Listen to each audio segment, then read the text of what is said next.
what's up, everybody? Welcome back to another episode of Hops Geek News, your home for comic books, movies, TV shows. Typically, we feature a beer of the week. Today, we are back with a special creator spotlight as we have returning guest Ernie Altbacker and his artist for Area 51 Studios, Josh White, are here to talk to us about issue 2. The Kickstarter has launched. It is going until November 14th, so trust me, you're going to want to get in on this. Make sure you like, subscribe, share, follow anywhere you find us at, whether it's social media where we're acting crazy or our podcast platforms. This is the first time you are here. Typically, we do talk about what we've been drinking this week. Shout out to local brewery. We talk about what we've been reading or watching. So all of our comic book reviews that week for nerdinitiative.com.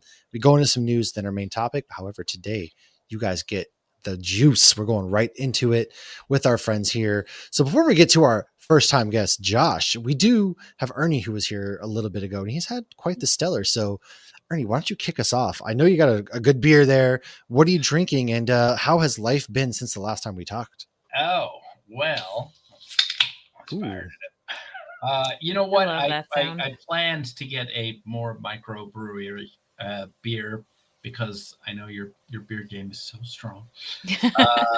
And I forgot, but I always have a couple. And so I just picked a mango cart. That's a good one, though. That was good. I like it. I like the mango wheat ale. It's refreshing. So yeah. We still have the last vestiges of summer weather here. So it's a good beer to have. That is nice. It's that weird time of year for us where it's cold in the morning and then it's, what do I do? So you dress for the cold, and then in the afternoon it's warm, and then I'm going to go to Florida and I'm just going to die of heat stroke, and it's all weird. Yeah, the evenings and the mornings have actually been pretty pleasant down here. They've been a little bit chilly. Just want hoodie weather, man. So you're not going to have hoodie weather. That's don't push it. Yeah. Well, yeah. So how is, since we last talked, issue 1 has released, and then also Aztec Batman. You've gone to San Diego Comic-Con, and you also, had a little bit of award experience recently with, Kevin Smith's film festival. So catch us up real quick on what has been new with you. Right. Okay. So yes, we San Diego Comic-Con was great. I was on a panel with Josh actually for our comic because we finished it, and they asked the attendees of that met at this kind of speed dating between writers and artists for the comic creator connection. If you get a book done, you can put it in, and if it's one of the better ones, they'll invite you on the panel. And we actually made the deadline, and our book got in there with 2 other teams, and we got on that panel. And then I followed that with the 30th anniversary? Yeah, 30th anniversary of Spider-Man 95, which was my first 30th anniversary. That was like last year. What are you talking about? Yeah, well, I don't know if it's 30 or 31 or if they're calling it Spider-Man 95 or 97 or 90. Oh my gosh. Oh. Right. But and then we had the biggie. We had the Aztec Batman panel. And it was kind of a first look for a lot of people after a long while they had announced this thing. And I've been to several panels because I've written some of these movies, but this one was different. This one got a standing ovation. And when we tried to leave, like the geek and nerds, who I proudly say I'm one of, they kind of surged forth. And then the security guards are like, whoa, what are you guys doing? You're usually so well behaved, right? And so that was great. And then a couple weeks after that, like a week after that, we found out that a low budget movie that I did in Hungary about 2 bumbling private detectives. It's called Dicks. Which is tough on the IMDb page. Kids, please don't Google it outright. Go to IMDb first. Yeah, don't Google it outright. Yeah, you got to get into the IMDb page. You're right. And that won at Kevin Smith's Film Fest Best Comedy Feature, which I thought was amazing. That's it's like a competitive film fest. Luckily, it's only the 4th year, but it's getting bigger and bigger, Yeah. So when that thing's got 20, 30 years under its belt, and we say, oh, I won. You were one of the first. It's going to be like a lot different, though, right? It'll be a lot harder to get into.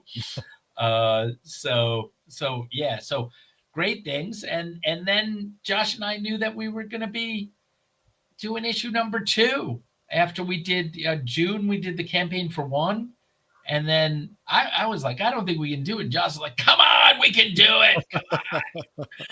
You pansy. We can do it.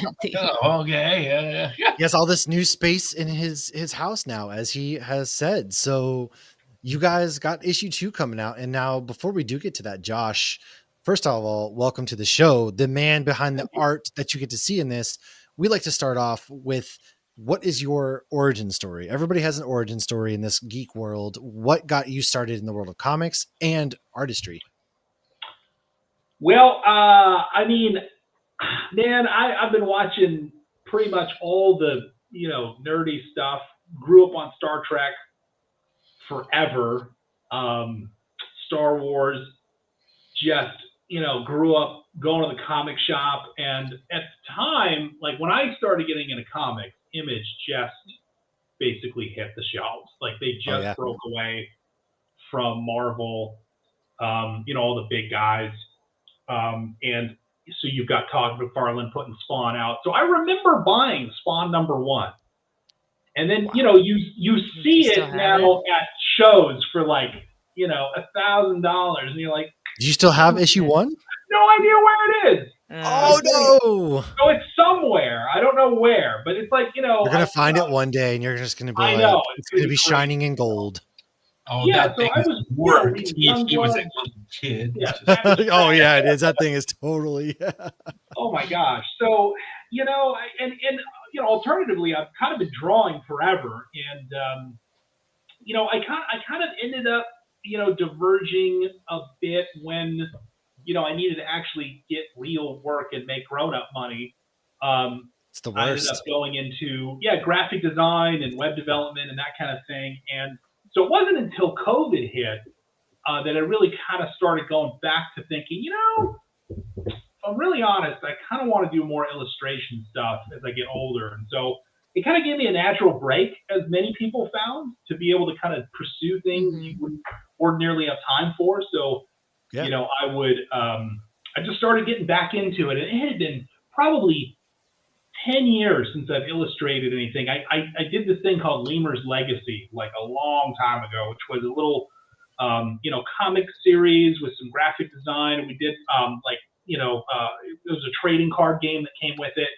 And I hadn't done anything for like 8 to 10 years. And then COVID hit and I started looking to get back into it. And I think it was it was 22, I think, that Ernie and I met, or 23. I don't remember if it was 2022 or 2023, but, I went with the intention of maybe finding some people that were kind of in the industry to ask about, starting to do some projects. And we ended up meeting at that networking event and kind of hitting it off from there. And that's kind of where we're at. So it was really kind of a funny serendipitous sort of,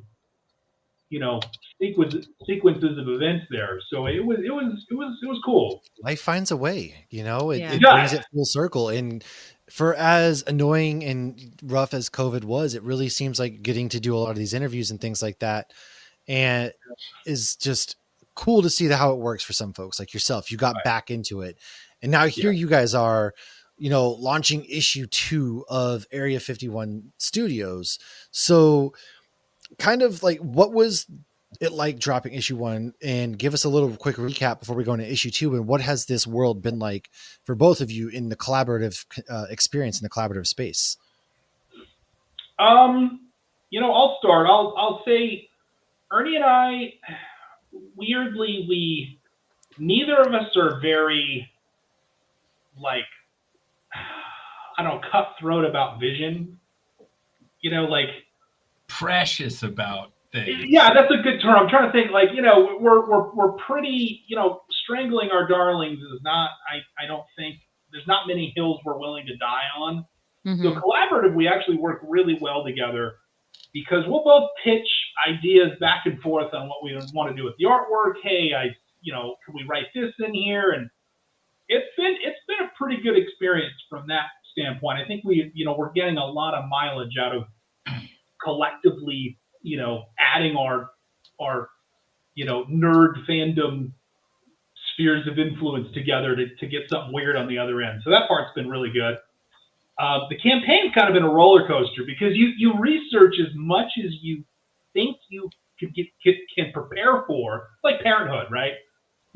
You think, oh, okay, I can read all the books, I can talk to people, but until it happens, nothing really prepares you. So, we launched it, and like every little thing that nobody thought to tell us, it's a roller coaster. So we're just trying to make notes and figure out, what we did wrong and what we messed up, and there was a lot, but it was. Sure. I had a blast. I don't know. Ernie, I think, was sweating more than me. He was like, oh, it'll work out, man. He had that like Spicoli, Yeah. That's kind of how I end up being. So I'm seeing some familiarities here. We're not on schedule, I mean, like, oh my gosh, you just described Lauren and I perfectly because he's very organized and detailed, and I'm like, That's what my husband is too. Well, what's gonna happen? I'm like, oh my gosh, we'll figure it out. And she's like, we need the detail in the schedule, so it did work out. Well, I mean, what he said before is it's weird that I'm that way in some things and not in others. Like this, I mean, when we first met, he pitched some projects, I pitched some projects, right? And I gave him this novella. I told him the idea of Area 51 Studios, which, I mean, for anybody listening, is basically Area 51, everything you know is wrong. It's actually a studio where aliens come to create galactic reality shows and other movies and stuff like that. Okay, they go because it's a cheap location. It's like we're a little all like dirt ball in the corner. It doesn't cost as much, corner of space. And so I'd written this novella a while back, and he's like, this is a really cool idea, And when he started to draw it, and then he like drew little characters and things, I'm like, oh man, that's so cool. I got to give that guy a little plot line. And so it started to change.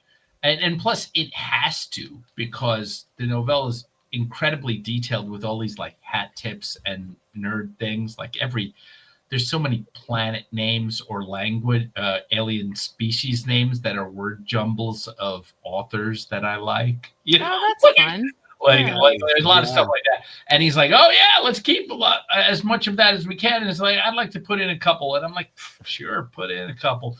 And he's like, how about we put in this guy? And I'm like, fine, because I want the novella to be different. That I'm one of those people where I'm like, oh, there's Star Wars. And like, oh, there's some other thing. There's like, there's the Splinter of the Mind's Eye, which may or may not be canon on it. Like, yeah, that's cool too. Like, I don't care. I just want more of it usually. Yeah. And then they finally got me at this advanced stage where I'm like, okay, now it's too much. but when I was little, I was just like, I will take everything. I like it, so give me more. Yeah, just give me more. It can be different. These people, I don't understand when somebody goes, no, I want it exactly the same as the book. I'm like, well, now it's boring because I know everything's going exactly. Right. It's fun when they have little twists and stuff that make it stand out differently. Yeah. But yeah, so in number one, I was attention ball, and I think I'm much less, but Josh is like, really, you're less, huh? So I don't know how good I am with that, but it's okay.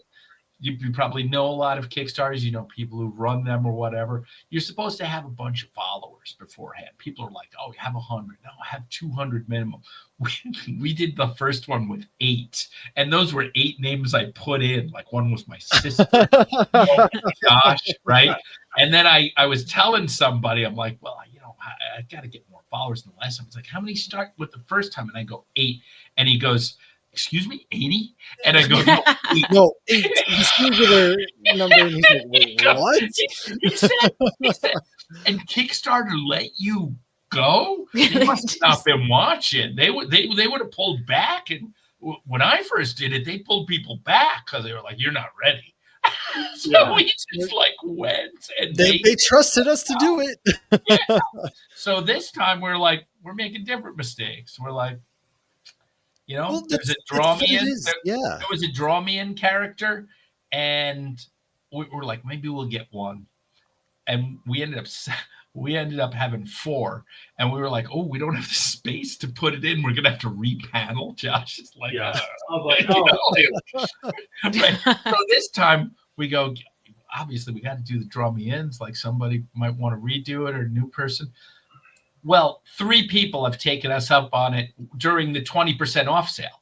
What we did not figure was once the 20% goes away, the category renews at regular price for 3 more. And we didn't want to do any more than 3. So now we're like, it could be 6.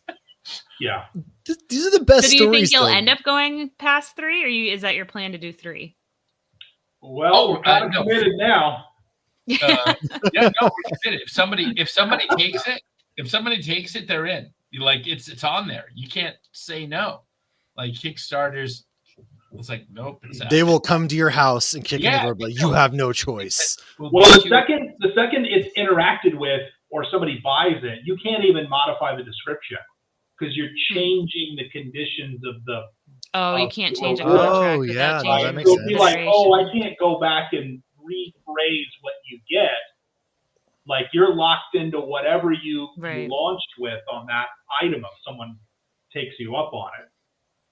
So interesting. That is, I guess I never thought about that. Like, oh, it's like you cannot alter the deal this time. There is no altering the deal. You're kind of stuck there. So that's got to be a lot of challenges. But what would you guys say has been probably the best challenge that you faced in terms of, oh, I'm glad we went through this and now we kind of know what we're doing in the future? The first one was so new where we were like, we didn't know when we'd get the comic back. We didn't know how it would come back from the printers. I mean, we had a good idea. We're getting recommendations and stuff, but until you have it in your hand, go, yeah, this is quality and it's good. We will be proud to hand this out. Yeah. I was kind of on the edge of my seat, So now we got all that stuff down and we're trying new things, That 20% off on all tiers for 2 days got a lot of activity. Nice. People love a good sale too. I mean, they just see like that it could be, 20% off. So that was a really clever idea. They want to feel like they got a good deal. Yeah. Now with this being a comedy, how did you guys, was your sense of humor? Did you kind of right away kind of hit it off with the same kind of sense of humor? I think so. And oftentimes our calls, Ernie would pitch a phrase, and if we both laughed, it went in. That was it. Yeah. Nice. Okay. And so that was sort of our just beginning litmus test. And I feel like when we had reviews back from people, it paid off because most people were like, oh, wow, that it was just filled with a lot of, inside humor, which was kind of what we were going for too. I mean, inside for nerdy people. Getting Oh, yeah. Oh, and also inside kind of behind the scenes Hollywood type things. So we're getting kudos on both of those. And if you're the type of person who goes to Comic-Con, you would probably like this. Yeah. Comic book. Was there, so one thing that we always love is Easter eggs. And now we get to kind of talk with you, Josh. Was there any Easter eggs for you that you slipped in there? Or was there anything where Ernie was absolutely like, this is not making it into the book for X amount of reasons? Or he's conversely, you have to put this in. And you were like, I don't know. Man, I don't remember on book 1. I've had a little bit more fun with book 2. Just stuff I'm working on incorporating just some weird stuff from, old Star Trek episodes. you know, where you have these just funny, like just the effects just make me laugh looking back at like Oh how yeah. they put some of this stuff together. But I can't, I mean, I guess I kind of played, one of the things was, you know, like in book one, I put a lot of stuff in the background, like just weird ideas like, all right, so this alien is going to be like brushing the teeth of like a giant snake monster, and that's a reality show, you know, to see if he gets crushed. And it was like, where the hell did you come up with that? And I'm like, I just feel like I'm throwing spaghetti on the walls and seeing like Something's okay, gonna stick. All right, yeah, like perfect. what kind of weird stuff? Because I mean, I guess the challenge is like you're doing aliens. So and it's not like the market is not saturated with stuff right now. Like Oh sure. we've been talking sci-fi for decades. I mean, from what the '70s forward. So how do you make stuff that hasn't been seen a million times? I feel like you guys figured it out. Yeah, I thought Yeah, this I was was gonna such a say this clever is thing. really clever, Well, actually. and you're like, you know, where did you come up with that idea? It's like some of the actual reality shows we have are absolutely absurd. So I love that you have the meta feel of calling out the industry that, yeah, whether you're in it or out of it, you're getting those jokes. We're getting that you're making fun of the industry, but it's also very clever. But I love all the Easter eggs too when we did the first one. So if you fell in love with the first one, I'm guessing people can expect that same kind of comedy and humor and whatnot from the second one. Oh yeah, we've amped it up.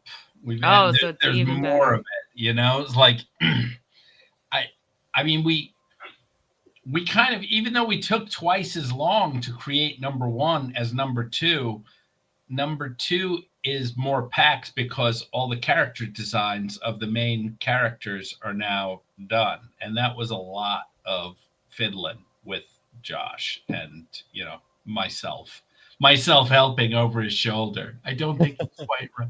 What you doing there? He's like, stop. Yeah, when Josh does have that little for his laissez-faire. I was gonna say lazy. I'm like, no, laissez-faire attitude. If I ever go like, so about this panel on page 4, 5th panel, and I don't even have to go like. He goes, oh yeah, I don't like it. It's ugly. You know what? I'm gonna redo it. You know, I don't have to give it. You're like, wait, you don't want to hear anything else? He's like, no, I'm good. I just have to point his eye at it again because he draws so fast. He draws everything. It's only Josh. So it's not a penciler and an inker and a colorist and a flattener. I didn't even know that existed. Right. That was one of the things that I didn't want. It was scary to me to do a Kickstarter, but to do a comic in general is like, oh, I got to be like an administrator. I've got to hire 4 or 5 people, and it just seemed beyond me. And so when we were talking together in the Comic-Con, he was like, no, I do it all. And I was like, oh yeah. This is the guy. The one the music plays, the light shines down. You're like, there it is. You know, he's like, oh yeah, he's got to say yes somehow. Well, so for you, Josh, then doing this what is a big takeaway for you doing this comic book? You decided during COVID, you know, you really wanted to switch gears. You guys are now, you know, through issue 2. What's a big takeaway for you that was the biggest lesson that you've learned throughout doing all of the artwork? Probably the biggest one is, gosh, I don't know. I feel like there's a lot. I think the biggest one is that I can finish these things. I mean, realistically, you know, I've done this before, but I mean, again, like I mentioned before, it's been a while. But in this case, I feel like my original plan. I mean, it was a little bit more than Ernie said. The first one took a lot longer. The first one took about a year from idea to final artwork to print, and the second one took about 3 months. You know, because we spent a lot of time on the front end figuring out what the world was going to look like. We had a couple of different passes on what the artwork was going to look like, and so once we got all those things set, you know, like number 2's been a lot more of a playground because we're not figuring that out anymore. You know, once you've got the look and the world kind of established, it's a lot more fun to start building ideas and story in there. Yeah, it flows a lot better. So that part, I mean, the exciting part is creation, obviously, but I feel like it gets more fun once you've got kind of a framework up because you get to play a lot more. That's the hardest part. You know, is like starting is often the hardest part, and then once you're kind of already there, it just flows naturally from that point. Right. Yeah. So I mean, I'm really looking forward to 3 and 4 because it gets crazier, and you know, gets more elaborate. And so, I mean, it's not like the gas is being let up at all. Like we get to do a lot more fun stuff. And, you know, I think noticeably the second one, I mean, stylistically it's the same, but there's just so much more we're able to pack into this one artistically, I think. Ooh, I mean, he's got a lot of, his art. I always wanted to, I mean, the first one, there's like kind of a, there's kind of a format for comic books where they always go, you should have a splash panel on page 3, or if it's going to be double spread 2 and 3, right?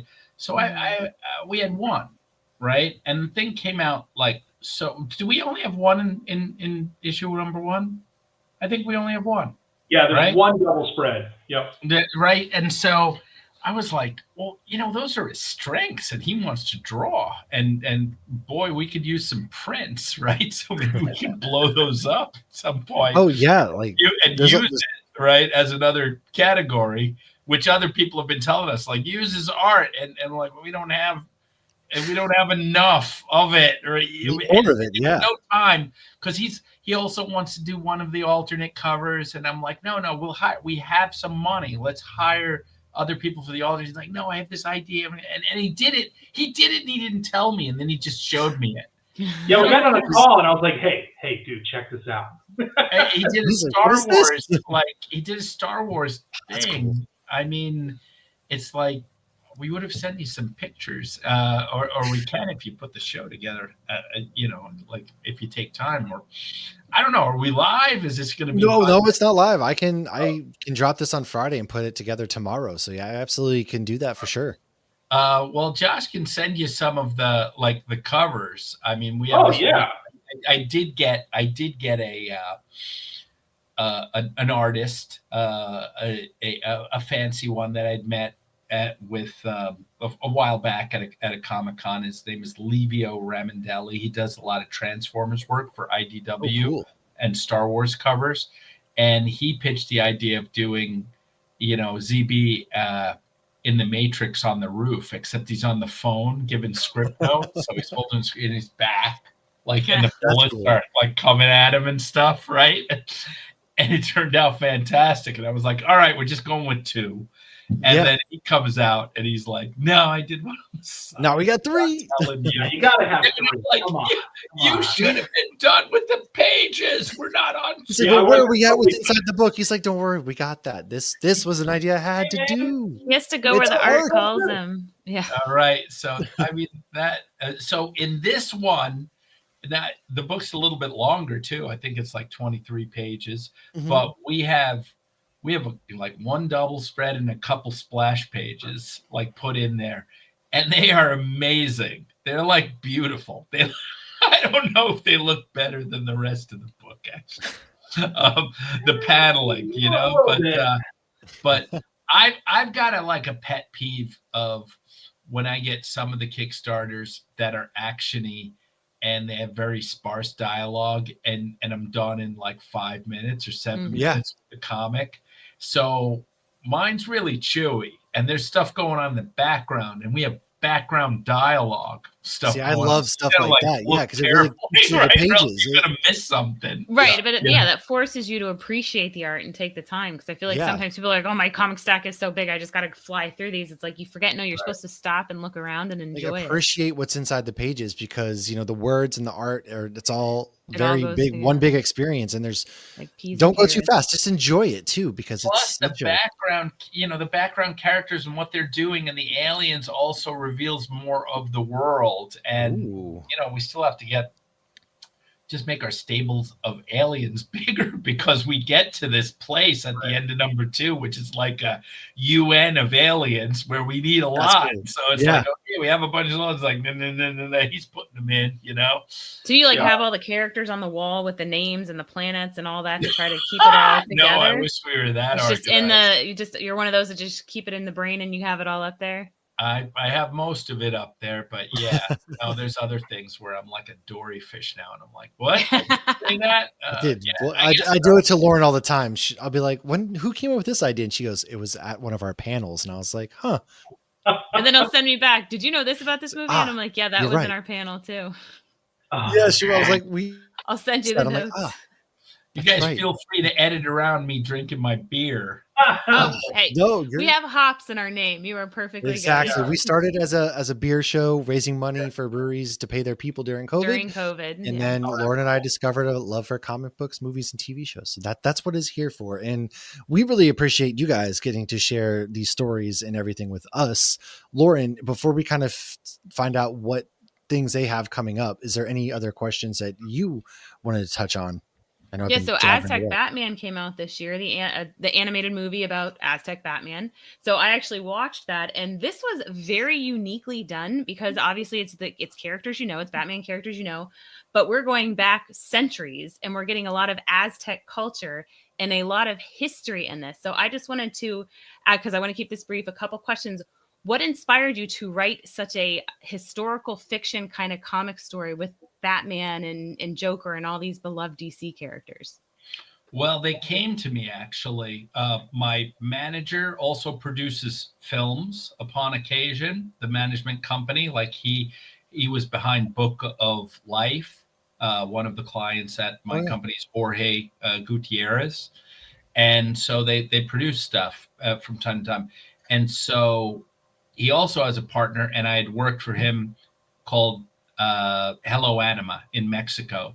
And they basically came together for an idea and said, hey, man, we would like to do Batman Ninja was a success. We'd like to do an Aztec-themed one, and we'll use the Mexican company in Mexico City to animate it, and let's go pitch it to Warner Brothers. And I'm like, I don't know about the culture. It's like, no, we got to doctor it and stuff. They're going to look through all the stuff. We need you to transport the Batman mythos.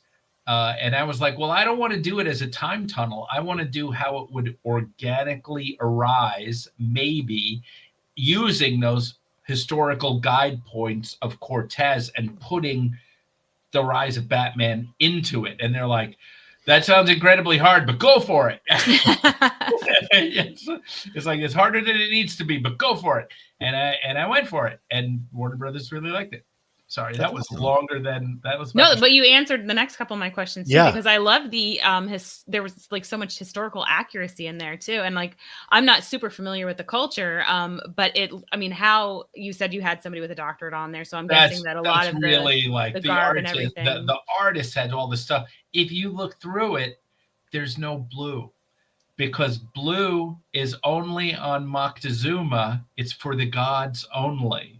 So it's and they commented about gotcha. There's no blue in the entire movie except for a strip on Moctezuma because he's half god, unless it's on the designs of the gods, which are, until a certain point in the movie, you're like, well, are they hallucinating them? But that was a big thing of the Aztec/Mexican culture, that at that time in history, they thought that the gods were among them. And then there was that clash of civilizations where one was going to fall. And they were right about the clash of civilizations. So who knows if they weren't right, Yeah. Well, I think I was in Mexico this summer, and so it was really kind of cool to see all that culture brought together. Because if you're a fan of Batman and if you're a fan of any kind of Aztec history, which I always thought was fascinating, all of it, just like the sacrifices and all these different things, I do recommend, if you haven't watched Aztec Batman, go check it out. Joker, I think, was my favorite one, because you don't know who's going to turn into what familiar DC character. So when Joker showed up, I was like, Oh, that makes sense. That's really cool. And I love the transformation of seeing him.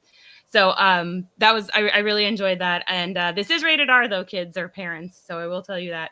Now it did end like many Batman animated movies end where there might be another movie coming. So are we going to get another one? Well, I don't know. It depends. We'll see. We had written it at first. They wanted a 6 or 8 episode prestige miniseries. So like Invincible, 44-minute episodes. So we had all this time. And then they were like, no, we can't do that. But maybe, so we split it into a trilogy at first. And then they were like, that's too much. Split it into 2. They're like, you know what? They're not willing to, this is such a far out idea. They're not willing to go that far. We're just going to do 1. And so we have the other side of that. There's really bookend stories to get to the fall of the city, Tenochtitlan, because that happened. They kicked Cortez out. The Spanish call it the Night of Sorrow, where he leans by a tree and goes, "What? Why have I done something wrong, Lord?" You know, like that's all dead accurate. His speech upon meeting Moctezuma is accurate. Like I paraphrase it, or I take 2 or 3 sentences of it exactly from the historical record, and it's in there. And then there's other stuff that's probably wrong because we've got Batman and Forest Ivy and stuff in there. To them, I say this is an Elseworlds, and actually everything's 100% accurate. Exactly. Yeah. Perfect. I love that. Well, where can people do you have any upcoming Comic Cons, or where can people find you at anywhere in the near future, or anything that you'd like to share as we begin to wrap up? Well, I mean, I'm at Ernie Altbacker. I'm the only Ernie Altbacker in the United States now that Dad's gone. So on Facebook, X, Instagram, and LinkedIn. I'm probably not going to be joining and dancing on TikTok. Are you sure? I was kind of hoping. Matt forced me to. I'm probably not going to be joining up for another one. So those are my places. That's too many of this. Gosh.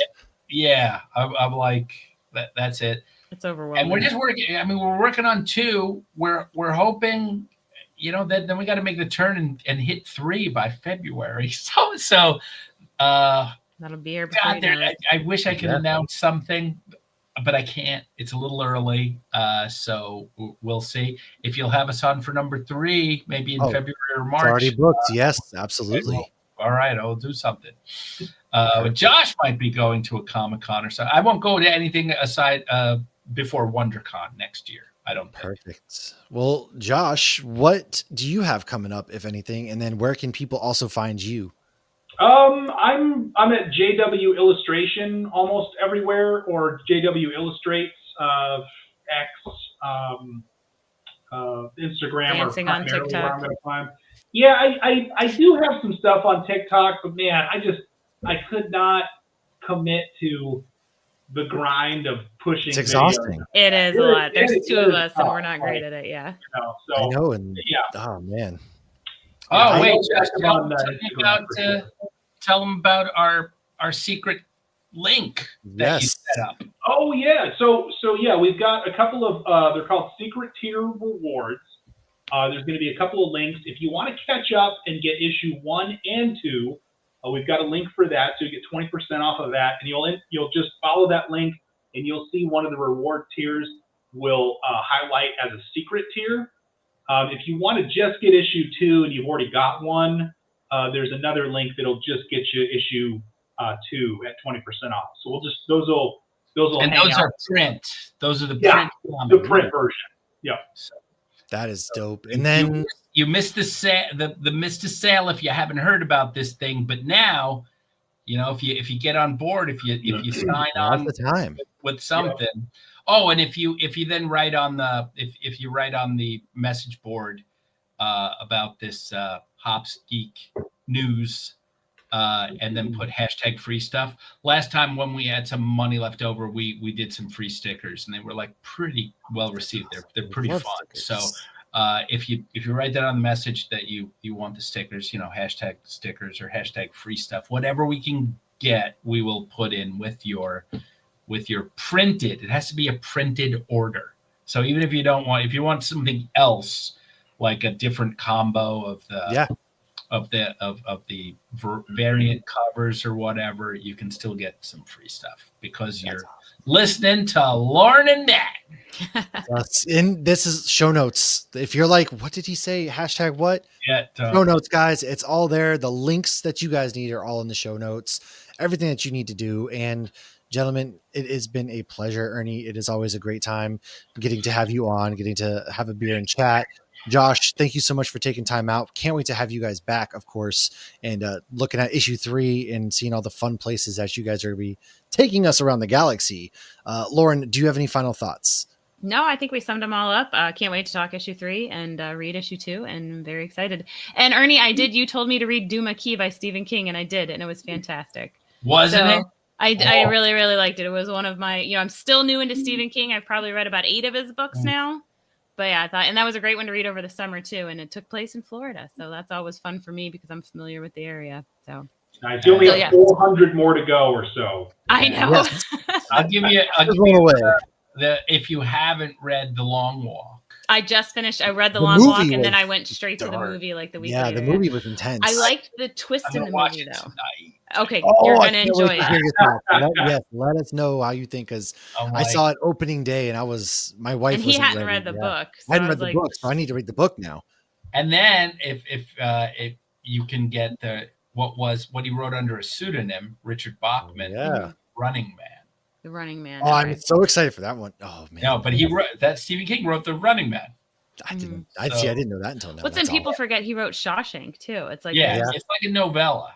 Yeah, that's true. There were like 4 novellas, and all of them actually got made into either movies or TV shows. The Langoliers, I want to say. Oh yeah, I haven't seen Room 1408 with John Cusack. Yeah. Right. Oh, I didn't realize he wrote that. I've seen that movie. Yeah. See, that's what's crazy is all the things I didn't even realize you wrote. The Night Flyer with Miguel Ferreira is like, whoa, that was hard. Dead Zone. I read Dead Zone. I watched the one with Christopher Walken. I'm like, why did they cast him? That was an odd choice for the main character. But it was, but he was so good in it. That movie was so good with Martin Sheen. Yeah. He did play a good character for that role. Yeah, I thought he was great casting. Yeah, there's so much out there, Lauren. Jeez. Yeah, I know. I so much to read, so little time. But yeah, I know. Thank you guys so much. But we really appreciate you guys. I can't wait to chat again as always. And then of course we always end with a nice book recommendation and what to watch and things too. So that's exciting. Come for the comic content. Stay for the book recommendations, guys. Oof, yeah. And we will see everybody here next time. Go check out Area 51 Studios Kickstarter now. Links are in the bios. Come on, get out there, do it. Support a couple of great guys and some indie comic books. That's what it's all about. Cheers, everybody.